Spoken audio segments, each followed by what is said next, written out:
However, when the wounds are left untreated, when the consequences of torture affect the working brain of the survivors, and icons of martyrdom infest the theology and become politicized, their future and future generations mirror the past. If Northern Ireland and Liberia, Sri Lanka and Israel are to hope for genuine peace, individual and social treatment are essential. If my research over all the world has validity, extensive treatment therapy is essential in all of these societies, both for individuals and for the society itself. In my first book on Northern Ireland, I entitled the chapter, Bringing an Antidote. In it, I described establishing group and family therapy for the released prisoners who had endured torture. I also described some ways that group therapy might be extended to the larger community, including the use of creative music and art therapies for children.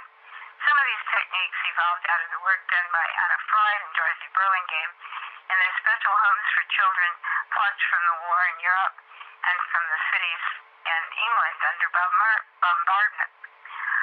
Other techniques were used in Terrorized with Jewish children, many of whom were later murdered at Auschwitz and other extermination camps during the Holocaust. Their artwork has become a testimonial to how children can remain humanized even in the midst of unspeakable brutalities. Children, as they grow into adolescence, develop moral judgment and incorporate political socialization. They also, no less significantly, develop motivational dynamics activated through emotion. This is an internal process as evidenced in the brain, an external or social process influenced by the human environment. Traumatized children become adolescents with impaired capacity to empathize and know compassion. It is evidenced in the decreased capacity for imaginal production and increased production of icons and stereotypes. It is also evidenced in their conceptions of rules, laws, and justice. In societies that are segregated and sectarian, the other or the different are demonized, and the social dynamics of xenophobia can and often have been used by dictators to rationalize genocide. Lebanon is a prime example of the politicization of theology, compounded by an informal caste system that placed some Muslims outside the pale. For instance, Kurds in Lebanon have long been relegated to become water carriers and the like. Palestinians, whether Muslim or Christians, lived in Lebanon for 30 years but were relegated to UNRWA camps and had no opportunity to become citizens or engage in trade or commerce. PLO recruiting posted there. Some had Lebanese relatives and through their connection pulled themselves out and upward. Others came to Lebanon from Palestine to study at the universities. AUB, the American University of Beirut, had become a magnet for talent throughout the Arab and Muslim world, but especially for Palestinians. Sabra and Shatila are probably best known as the sites of a massacre in 1982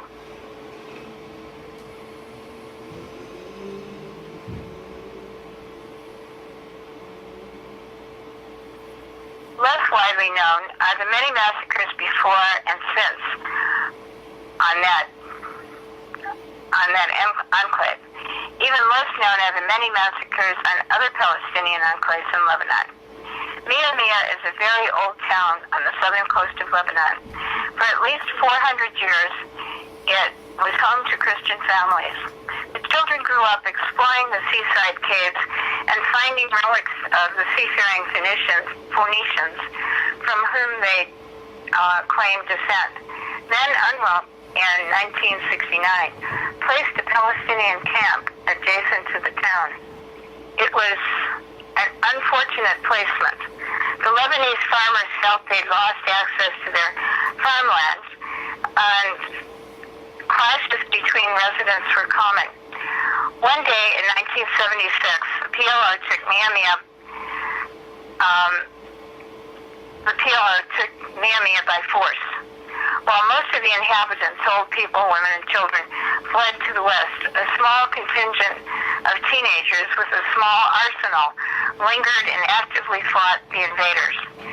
They wore cobbled together uniforms, but their black berets came from the closets of the phalangists. After a vigorous defense, they also left to rejoin their families.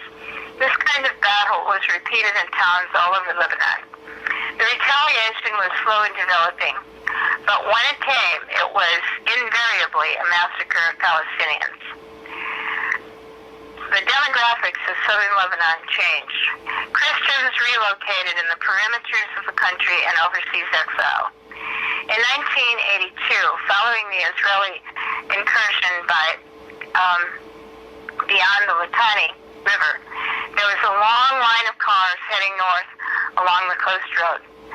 Some of these vehicles were beautifully painted farm trucks in which children looked around, joyful and excited.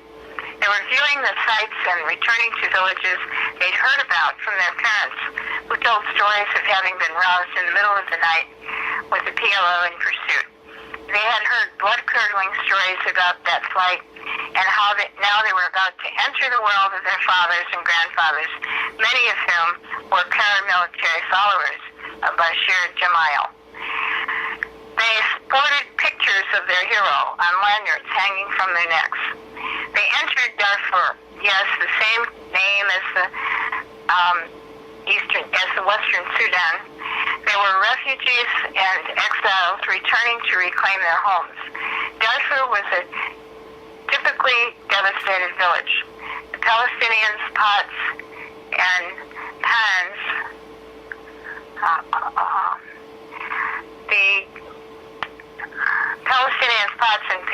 on the cook stoves, and their recently washed clothes hung on the lines. The recent occupants had fled north. They fled to sovereign Shatila.